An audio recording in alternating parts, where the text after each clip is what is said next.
today we are going to see the current affairs on March 4, 2022. The first one is summits on plastic recycling and waste management. The recently inaugurating the International Summit 2022 on plastic recycling and waste management in New Delhi. Mr. Verma said it is only possible with the help of the micro, small and medium enterprise sectors. Government of India is making an endeavor to make the plastic business a 10 lakh crore industry in the next 5 years. India is a growing market of plastic industry and the end of 2030 it use in the country will be 30 billion tons. 90% of 90 percentage plastic producing unit in the country are in the micro, small, medium enterprises and the government is providing assistance to them through the different initiative. The next one is Zaporizhzhia nuclear power plant. Recently, war going on between the Russia and Ukraine. So, Russian military force have seized the European largest nuclear power plant, Zaporizhzhia, Zaporizhzhia plant, which is seated in the Ukraine's southeast. Next, the World Food Program in Afghanistan. Recently, India signed the agreement with United Nations World Food Program for the distribution of 50,000 metric tons of wheat. That is, it has committed to sending to the Afghanistan as part of humanitarian assistance. The second convoy of the India humanitarian assistance carrying 2,000 metric tons of wheat left Attar in Amritsar yesterday for Afghanistan Jalalabad. This is part of India commitment of 50,000 metric tons of wheat for the Afghan people and it will be distributed by the World Food Program in Afghanistan. Next one is the export of electronic goods. National Policy on Electronic 2019 aims to position India as a global hub for the electronic system design and manufacturing by encouraging and driving the capabilities in the country. India has been seeing the consistent growth in export. India exports of electronic goods increased by the almost 88% from $6,600 million in 2013 to 14 to 12,400 million in 2021 21 to 22.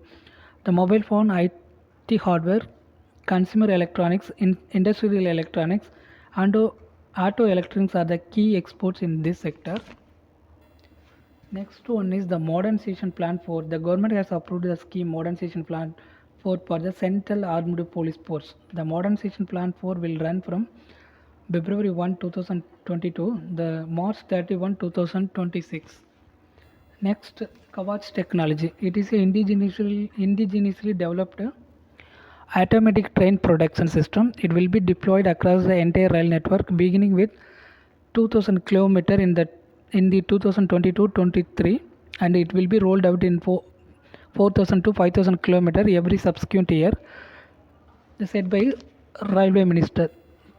Next, Financial Action Task Force. Financial Action Task Force is an intergovernmental organization founded in 1989 on the initiative of G7 to develop the policy to combat the money laundering. In 2001, its mandate was expanded to include the terrorism financing. Pakistan is likely to remain on the grey list of global money laundering and a terrorist financing watchdog, the Financial Task Force, until June for failing to meet the sum of the target under the additional criteria. Next one, India's biggest charging station. Gurugram gets biggest charging station. Gurugram gets India biggest charging station with 121 charger capacity of 1,000 car per day. The first electronic vehicle station was opened earlier in January with capacity of 100 charging point for four-wheeler in sector 52 of the Gurugram. Next, the youngest mayor of Chennai, Priya Rajan, is the youngest mayor of Chennai and she took oath on Friday after being elected unopposed in the indirect polls. Priya Rajan also the first Dalit mayor of Chennai. Priya is the third woman mayor of Chennai after Tara Cherin in 1858 and Kamakshi Jairam in 1971. The next one, Operation Blue Star. Operation Blue Star was the code name of military operation carried out by the Indian Security Force between 1 to 10 June 1984 in order to remove the Damdami Daksi leader Jarnail Singh Bhindranwale and his follower from the building of the Golden Temple, the holy Sikh site for Sikhs located in Amirzraj in Punjab. Next, Asian Infrastructure Bank. This bank put the Russia-Belarus project on hold. China is the Asian Infrastructure Bank's largest shareholder with 26.5 voting share. And the next one is the India is the second largest with 7.5 percentage, followed by Russia, which has 5.97 percentage voting share. Belarus is also a member of the bank, which is headed by the Chinese June Likyun. The former Reserve Bank of India Governor Ujit Patel is the vice president of this bank. Thank